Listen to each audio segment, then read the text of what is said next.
All right, so we're just going through worksheet 3.8, and I'm just going to go through the lesson today. So if you are confused or we didn't get all the notes or anything, you'll have a chance to get caught up. So our first thing today is going to be explaining why these triangles are or are not congruent, and if so, which of these theorems would be appropriate to show that. Now, these theorems are also listed on the back of our note sheet we got today, and there's 5 of them. There's side, side, side, side, angle, side, angle, angle, angle, side, and hypotenuse leg. Remember that the angle theorem, or angle, and the angle side theorem, okay, which essentially is draw a triangle. We have 2 angles, and then one of these 2 sides here, right, whether it's this one or this one, okay, would be angle, side. This really looks like angle, side, angle, except the side is not the included one, not the one in between, it's one of these 2. So that's the difference between angle, side, angle, okay, and doing angle, side, where instead of the side being in between these 2 angles, it's one of these 2 out here, okay? This becomes our donkey theorem, all right? And this is not an appropriate congruency theorem, so you can't use that. Okay, so let's get back to it. So take a look at the first one. And the strategy here is, what other things could you possibly get congruent? Can you show them first? Like number 4, right? These 2 triangles are touching, so technically this side is actually being shared and is congruent in both triangles. This is our reflexive property. So we want to mark that first and then try to figure out why the 2 triangles are congruent. Okay? So number 1, we have enough given. We have side, angle, side. Okay? So this is side, angle, side. If this angle was down here, we'd have angle, side, side. We'd have to do the donkey theorem. Okay? Number 2, we have angle, side, angle. All right. If it was this side over here, this would be angle, side. So just be careful, like with that, it's the included side and not one of the ones that's not included.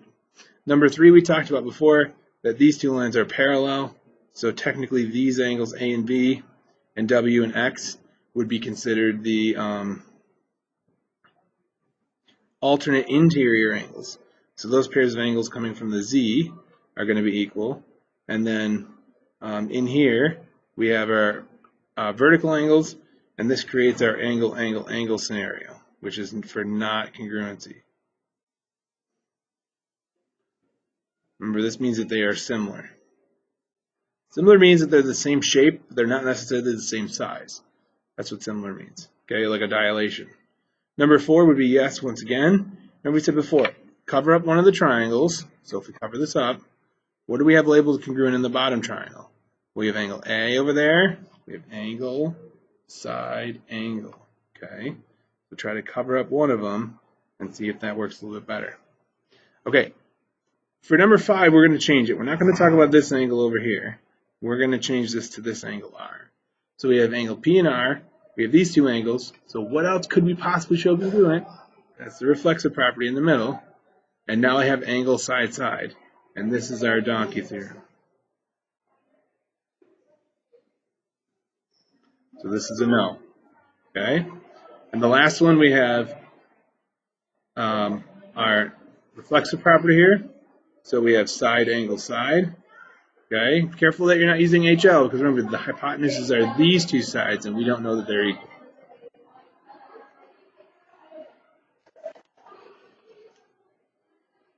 And I'm downstairs by the library, so it's a little bit loud. Or sorry, not by the locker room.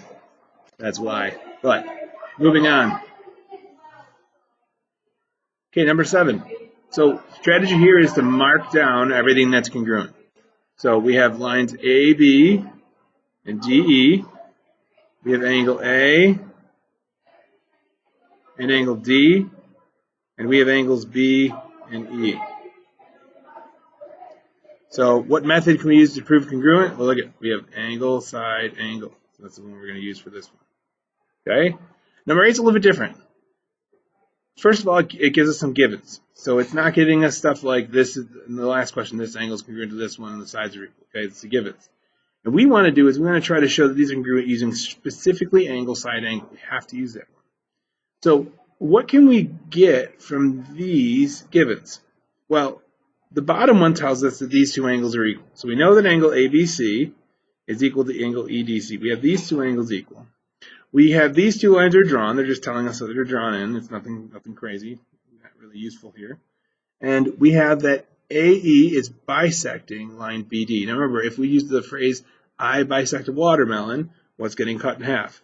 The watermelon. So whatever follows the word bisects is what we're cutting. So if I cut BD, if I bisect it and cut it in half, I get two parts that it should be equal. One's BC, one's CD. So the question is, if I want to do angle, side, angle, what angle would I need to have? Here's angle, side, right? And if we choose this one, this would be angle, angle, side. If we choose this guy, the vertical angles in here, that would be angle, side, angle. So that's BCA, which is choice 3, and then DCE. This guy, the DEC and BAC, this would give us our angle, angle, side, and it's not the one we want to choose. All right, moving on to the triangle congruency proofs.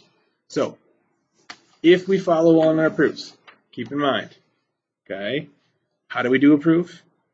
Do our T-chart, we fill in the givens, reason given, we label the sides and angles that are given as congruent, we look for the givens, and we look for keywords in the given, okay, and see if we can make new statements. And then we're going to use our picture to also create new statements. As we work along, we're going to see if we can create one of these congruency theorems. And then our proof statement is going to end up being one of those theorems, okay? If we get stuck, try to draw the triangle separately, try to look for keywords, and try to look for anything that's overlapping, because it's going to be the reflexive property, okay? So, start with the T-chart, already there. Going to put in our statements and reasons. Okay, so our first statement is X. It's always the given. Now, this should not be BC. So that's a first mistake. It should be AB. Okay, so X is the midpoint of AB. And then we have AC. That segment is congruent to BC. Okay, and that first one is given. So they told us in the given that these two are congruent. So let's go mark it down. So AC is congruent to BC. Okay, now where do we go? We look at our givens, we look for keywords. I see midpoint. What does midpoint mean? Well, if this point X is in the middle of AB, that means that on either side I get two congruent segments. Okay, so step 2 is going to be if this is in the middle, then this side has to be equal to that side. And that's AX is congruent to XB. Okay, on the cheat sheet, if we look for midpoint, there's our reason. We can just put down definition of midpoint.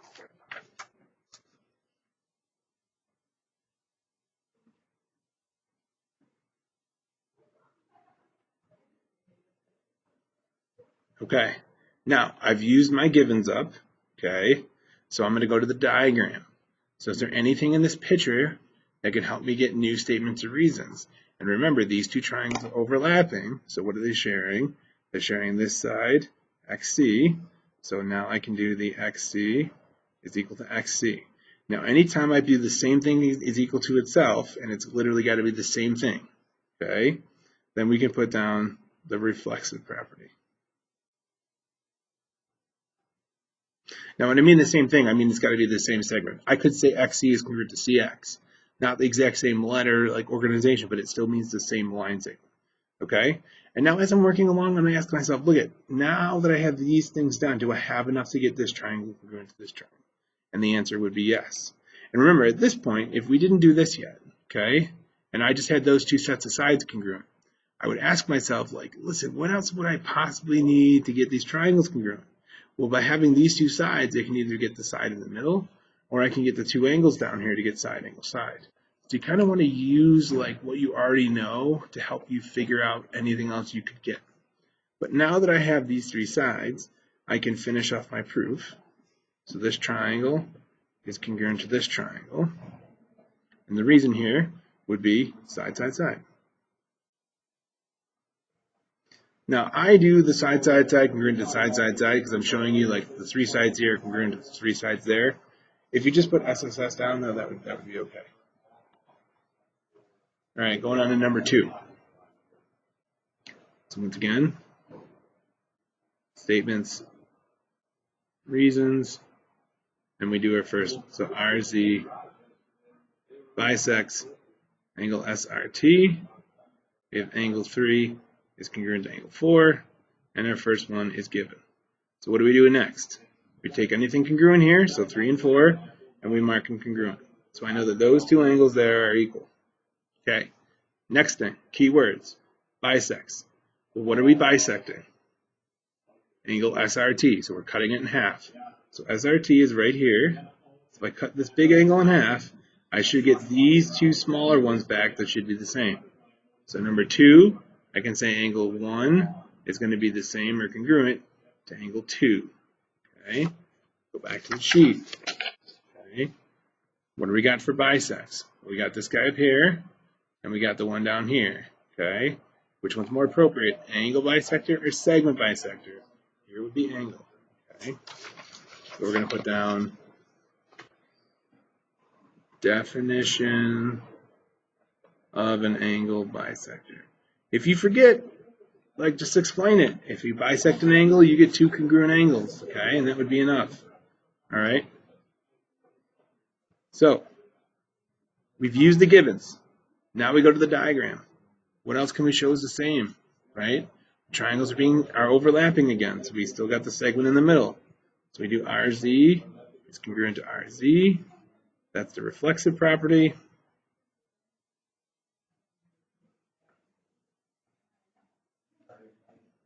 And then do I have enough now to say the triangles are congruent?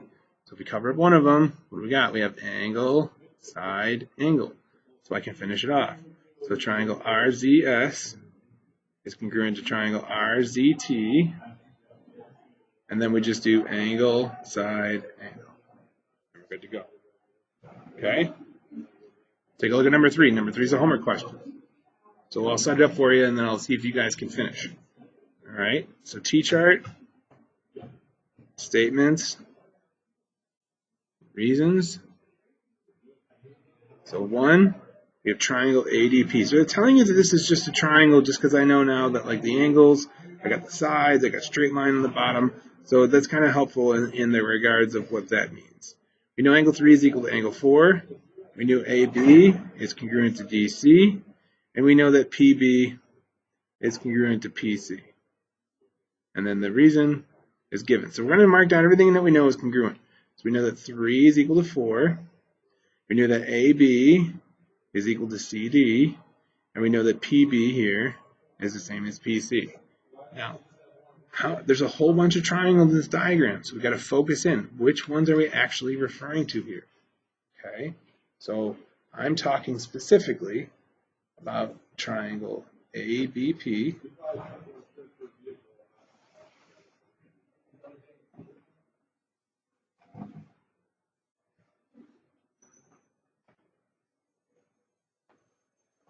Trying to get the old colored pencil out here. Okay, ABP, which is this guy, and the triangle that's over here, DCP. Okay, and what do I already know is equal? Well, I know that this side is equal to this one, right? So these two sides are equal, and I know these two sides are equal. So I already have a side and a side. So if I have a side and a side, what are my options, right? Either I get side, side, side, or I get side, angle, side. I can't do angle, side, side, because that's our donkey theorem, and we don't want to use that, okay? So I'm stuck with getting either this angle or this side. Now keep in mind, in the past, we've talked about using the fact that these angles on a straight line here add to 180. So if I know that these two angles inside are equal, then it should mean that the two angles on the outside here are going to be the same. Because these angles add to 180, these angles add to 180, and then we can take these two angles away from each other and get what we need left over here. That's the strategy. So we'll start with our strategy. We're going to create an equation with these two and these two. So angle 1 plus angle 3 is equal to 180. Remember, we're doing measure here. All right? And then measure of angle 4 plus the measure of angle 2 is equal to 180. And then what's the reason for that? So we have a couple options, right? We got definition of supplementary angles. We have angles on a straight line at 180. That's up to you. Or we also have definition of a linear pair. If you want to put supplementary there, go for it. Okay, it's up to you. All right, now that we have this equation where these two things are equal to 180, the strategy now is to set these two things equal to each other. So angle 1 plus angle 3 is going to equal angle 4 plus angle 2. That is either transitive or substitution. And now we already know that 3 and 4 are equal, so we can get them to go away by subtracting them, and that'll leave us with angle 1 equal angle 2. And this would be the subtraction property of equality. So now I have that these two angles are equal to those two angles. So now do I have enough to get these two triangles congruent? I sure do. I have side, angle, side. So triangle A, B, P, is congruent to triangle D, C, P, and then we finish with side, angle, side. Okay? All right. Number 4, going all the way down here. Okay, we have same thing. So statements and reasons. So number 1, angle 2 is congruent to angle 1. Angle ABC is congruent to angle CDA. And then we do the old given. Number 2, we mark down what's congruent. So angle 1 is congruent to angle 2. And then angle ABC, so ABC, that's this guy right here, is equal to angle CDA, that's the guy that's up here. So what do I have already in the triangles? I have 2 sets of angles congruent. So what do I have left? Well, if I have angle and angle, I can either do angle side angle or angle angle side. So can I get the side that's directly in between them congruent, or can I get one of these two congruent? So no keywords. Let's go to the diagram. We have 2 overlapping triangles, which means they're sharing a side, the side in the middle. So I should be able to show that those two sides are equal. And then if you look at it, right, I have angle, angle, and then that side right there. So angle, angle, side, okay? So we're going to do side AC is congruent to side AC. That's our reflexive property. And then we have enough now to do the triangles are congruent. We have angle, angle, side. So I just do triangle ABC is congruent to triangle CDA. And that would be angle, angle, side is congruent to angle, angle, side. Okay? And that's it for that one. All right, the last one, I'm going to have you guys try on your own. What I will tell you is besides the givens, there should be 4 other steps. You should be able to get this done in 5 steps, okay? The given being triangle MTH with HA perpendicular to MT. So there's a keyword, okay? And angle HMA is congruent to angle HTA. So HMA and HTA, and then see if you can finish this one off. So if you have these two congruent, what else can you show from the diagram? And then what does the keyword get you? Okay? And once you get that, you should be able to get the triangles to be the same. So I'll leave you with this. Okay? See if you can finish off that question. 4 more steps. All right, guys. Thanks for watching. Hope it helped. Any questions, come see me tomorrow.